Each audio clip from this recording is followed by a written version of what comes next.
राम राम भाई सारा ने। तो भाई सबसे पहले तो हैप्पी न्यू ईयर भाई। उम्मीद करते हैं भाई नया साल आप तो बहुत बढ़िया रहा है।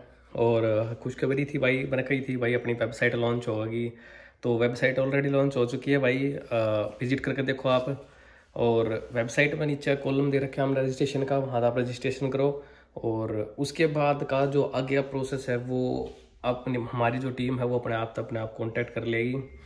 अब जो भाई मेरा फोकस था वो ये था कि भाई आप वेबसाइट है किस चीज़ के बारे में और इसका फ़ायदा क्या है। तो भाई जो भाई कनाडा में स्टडी वीज़ा के लिए ट्राई कर रहा है, वर्क परमिट के लिए ट्राई कर रहा है, या फिर भाई किसी दूसरी कंट्री तो MBBS के लिए ट्राई कर रहा है, बेसिकली हमारा फोकस सिर्फ इसी चीज़ पे भाई। अगर जो बालक बाहर विदेश में सेट होना चाह रहा है, चाहे वो कनाडा हो गया, चाहे वो ऑस्ट्रेलिया हो गया, या फिर मतलब भाई न्यूजीलैंड है, रशिया भी है भाई उसमें इंक्लूड। तो हम सिर्फ उन कंट्री पर फोकस कर रहे हैं भाई राइट नाउ। सबसे बड़ी जो बात है भाई वो कौन अप्लाई कर सका है, इसके लिए एलिजिबिलिटी क्या है भाई, फाइनेंशियल कितना क्या चाहिए आपने, और टाइम पीरियड क्या है आपका, कौन कौन अप्लाई कर सका है। तो इन चीज़ों पर फोकस रहेगा हमारा भाई मेन। तो आप ना आगे पता लग जाओगा धीरे धीरे हर एक चीज़ में। तो सबसे पहला भाई हमारा फोकस है किस चीज़ पर कि स्टडी परमिट पे। तो स्टडी परमिट के लिए कौन कौन अप्लाई कर सके हैं। तो भाई अब स्टडी परमिट के लिए हैं अलग अलग कैटेगरी कह सकते हैं हम। जैसे कि भाई अगर किसी ने ऑलरेडी ग्रेजुएशन कर रखी है, ग्रेजुएशन में क्या क्या कर रखी है भाई, जिसने BTech कर रखी है, BSc कर रखी है, BA कर रखी है, BCom कर रखी है, और मतलब जो भी ग्रेजुएशन है आपने अगर कोई भी ग्रेजुएशन कर रखी है तो वो बच्चा डायरेक्ट अप्लाई कर सकता है स्टडी परमिट के लिए। अब स्टडी वीज़ा है वो आपका 1 साल का उसका है भाई, या 2 साल का उसका है। इसके अलावा अगर हम बात करें कि भाई इसके अलावा कौन कौन अप्लाई कर सकता है स्टडी परमिट के लिए, भाई जिसने मास्टर्स कर रखी है, MTech कर रखी हो, MA कोई भी मास्टर्स कर रखी है, पोस्ट ग्रेजुएशन कर रखी है, वो कर सकता है भाई। और इसके अलावा अगर भाई किसी ने और भी आगे पढ़ाई कर रखी है, डबल मास्टर्स कर रखी है, वो भी अप्लाई कर सकता है। स्टडी में कोई भी एज लिमिट होती नहीं है, लेकिन गैप जरूर मैटर करे भाई। गैप कितना होना चाहिए, मैक्सिमम कनाडा एक्सेप्ट करा है आपका लगभग 2 साल का। अगर 2 साल का भी कुछ यूनिवर्सिटी एक्सेप्ट करे वो, लेकिन ये कि मतलब आप कहते हैं कि 1 साल का जो गैप है वो वैलिड है, 1 साल का गैप है वो चल जाओ है, लेकिन 1 साल से ज़्यादा का जो गैप है वो फिर आपने प्रॉब्लम क्रिएट कर सका है। और भाई इसके अलावा अब जो सबसे बड़ी बात है, जो 12th पास कर रखी है जिन्होंने, जस्ट अभी जिन्होंने 12th पास करी है, या फिर भाई काफ़ी टाइम हो गया 12th पास करें भाई। अगर टाइम हो गया है अपना लगभग 4-5 साल 12th पास करे, फिर थोड़ा डिफिकल्ट है, थोड़ा सा ज़्यादा ही डिफिकल्ट है, लेकिन फिर भी कोई नहीं, आप क्यूरी डाल दी अपनी कोशिश करेंगे कि भाई अगर कोई भी पॉसिबल वे होगा तो। और जो 12th कर रहे हैं जिन्होंने अभी 12th करी है, तो भाई उनके लिए अवेलेबल हैं अलग अलग कोर्स होते हैं भाई। अगर कोई ग्रेजुएशन करना चाहो, डिग्री करना चाहो, डिग्री कर सके है, डिप्लोमा करना चाहो तो डिप्लोमा कर सके है। वो डिपेंड करे है भाई आपकी स्ट्रीम पहले क्या थी, आपकी मेडिकल थी, आपकी नॉन मेडिकल थी, या भाई फिर ह्यूमैनिटीज़ थी, या फिर कॉमर्स थी, वो डिपेंड करे है उसके ऊपर। हर किसी के लिए पॉसिबल है भाई कनाडा में स्टडी परमिट के लिए अपॉर्चुनिटी सच में बहुत ज़्यादा है।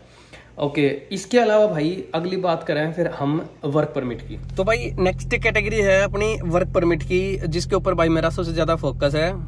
अब यह एक किसी कैटेगरी है भाई जिसमें आपने 12th कर रखी है और आपके पास हैवी लाइसेंस है, या फिर चलो नॉर्मल लाइसेंस है, उसके लिए भी एप्लीकेबल है। मेरा भाई टाई अप है 2 कंपनी के साथ हाल फिलहाल, जो कंपनी हमने जिन्हें वर्कर की ज़रूरत है और वो आपने ऑफर लेटर प्रोवाइड कर सके हैं, और उस ऑफर लेटर की हेल्प से फिर हम आगे अपना हेल्प से हम वीज़ा फाइलिंग कर सके हैं, और उस वीज़ा में हमने वीज़ा मिलने के चांसेस बहुत ज़्यादा हो जाते हैं।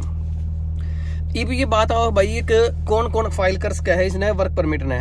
तो भाई पहली चीज़ तो यह है कि भाई वर्क परमिट अगर आपने आज फाइल कर दिया तो यह चीज़ पॉसिबल नहीं है कि आपने विद इन मंथ रिजल्ट मिल जाओगा, या भाई 2 महीने में, 1.5 महीने में।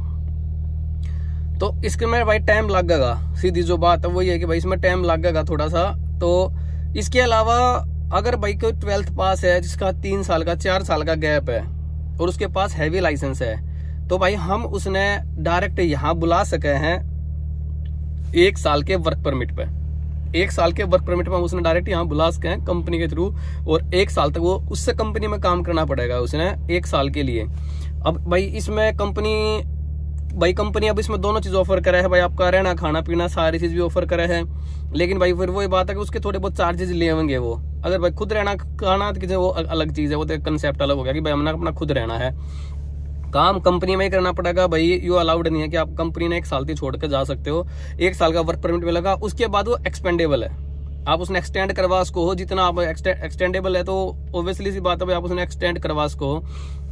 और इसके अलावा बात करें कि भाई एलिजिबल कौन है, तो भाई 12th जिसने कर रखी है, 12वीं जिसने कर रखी है वो भी एलिजिबल है, और जिसने आगे पढ़ाई कर रखी है वो भी एलिजिबल है भाई। अब कुछ टेक्निकल कोर्स हो जाओ हैं, सबसे ज्यादा फायदा किस बालक ने होगा भाई, जिसने बीटेक कर रखी है, जिसने डिप्लोमा कर रखा है, जिसने कंप्यूटर साइंस में, मैकेनिकल में, इलेक्ट्रॉनिक इंजीनियरिंग में और सिविल इंजीनियरिंग में, जिनने इसमें कर रखा है भाई उन तई भाई डायरेक्ट फायदा है, सीधा सीधा फायदा है कि आप इसका भाई फायदा उठा सको होता है। और भाई इसके अलावा रह गया अब एक चीज और रह गया है जिसे हम बोलते हैं भाई फाइनेंशियल एड, यानी कि भाई जो आपका पैसे वैसे का है वो कैसे अरेंज होगा। भाई जो स्टूडेंट आना चाहो है इधर, जो स्टूडेंट आना चाहो है ना इधर, मतलब जो स्टडी परमिट में आना चाहो है, तो उसके लिए भाई बैंक से लोन करवा सकते हैं। सर्टेन कंडीशन है बैंक की, भाई ये चीज फुलफिल कर दो आप तो आपने लोन मिल जाओगा। मतलब ऐसा नहीं है कि बहुत ही हार्ड रूल हो कि भाई किसी ने मिला ही कौन है, बहुत बड़ा दिक्कत है। तो भाई एक तो हमारा बैंक के साथ टाई अप है या मतलब कुछ भी कह लो कि भाई कॉन्टैक्ट है हमारा बैंक के साथ, तो हम अपने बैंक प्रोवाइड कर देंगे, तो उसके बाद आप अपना लोन ले सको भाई, उससे ईजी है। यहाँ आने के बाद भाई आप अपना लोन तार सको धीरे धीरे, कोई बड़ी बात नहीं होती।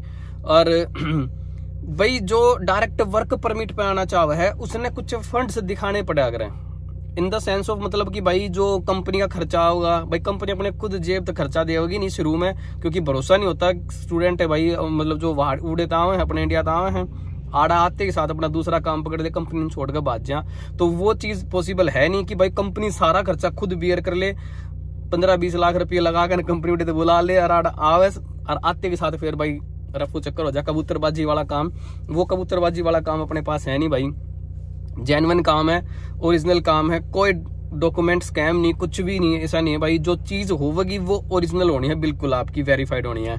अच्छा भाई, अब इसके अलावा बात आवा कि भाई अगर कोई बालक जो ऑलरेडी इंडिया में, जिसके पास 4 साल का एक्सपीरियंस है, जिसने बीटेक कर रखी है, बीएससी कर रखी है, एमएससी कर रखी है, जो कोई जिसने ग्रेजुएशन कर रखी है, तो वो पीआर पे आ सके है या वर्क परमिट पे आ सके नहीं आ सके, तो भाई वो और इजी आ सके हैं। उसने सिर्फ एक चीज करनी पड़ेगी, आइल्स का एग्जाम देना है उसने। आइल्स का जो जनरल ट्रेनिंग का ना वो एग्जाम दे दो भाई, उसके बाद इनका काम रह गया भाई, हमारी टीम आपकी प्रोफाइल ना आगे वीजा के लिए फाइल कर देगी। और इसके अलावा भाई एक बात और है, मोस्ट इंपोर्टेंट बात है कि भाई अगर कोई रजिस्टर करे है कंपनी तय कि जहाँ कनाडा की कंपनी तय, तो भाई उसने यहाँ तक उसके पास मेल जाओगी उधर, जब वो कंफर्म करेगा कि हाँ भाई मैं 110% श्योर हूँ भाई मैंने इस कंपनी में काम करना है, जब भाई हम फाइल करेंगे भाई ऐसा पॉसिबल नहीं है कि भाई आप रिप्लाई करो या ना करो, आप एक्सेप्ट करो ऑफर ने या ना करो और हम यार फाइल कर देंगे, वो चीज पॉसिबल नहीं है भाई। जो कोई यह बात का भी है आप तक कि भाई तू एक बार बस अपना नाम दर्जा लिख जाओ यार और अपने डॉक्यूमेंट दे जा, पैसे जमा करवा दे, आगे का काम हमारा भाई ये पॉसिबल नहीं होगा। यहाँ तक कंपनी मेल करेगी, अगला एक्सेप्ट करेगा, उसके बाद एक सिर्फ कहने लायक है वो एक इंटरव्यू सा होया करे और भाई उसके बाद होया करे सारा प्रोसेस इसका, जिसे नाम बोला है LMIA, जो यहाँ की कैनेडियन गवर्नमेंट है, जो उसने यहाँ पर बना रखे अपना रूल बना रखे हैं इमिग्रेशन के लिए, वो वाली चीज है भैया। और इसके अलावा भाई और कोई बालक जो जिन्हें ऑलरेडी मिल लिया भाई आड़े का, कोई जिसने कोई हेल्प चाहिए, कोई कुछ और बात चीज कुछ और पूछना हो, तो भाई फ्री है, आप कॉन्टेक्ट कर सको किसी भी टाइम। वेबसाइट अपनी लॉन्च हो चुकी है ऑलरेडी और भाई विजिट करो वेबसाइट ने। जैसे ही भाई अगर कोई भाई कुछ और पूछना चाह रहा हो तो भाई कमेंट छोड़ दियो और भाई वीडियो ने लाइक शेयर सब्सक्राइब जरूर करियो। और जो कोई भी आना चाहता हो भाई, स्पेशल गांव वाला तो ये भाई यह चीज, जो कोई भी आना चाहता हो एक बार रजिस्टर कर दो, टीम आप तक कॉन्टेक्ट कर लेगी एज सून एज पॉसिबल। और उसके बाद भाई बाबा आनंद के हाथ में है, जितना जल्दी हो सकेगा भाई उतना जल्दी आ सकोगे फिर आप आड़े। चलो भाई अगेन हैप्पी न्यू ईयर सभी ने भाई, नया साल आप तो ही बहुत बढ़िया रहा है। Thank you.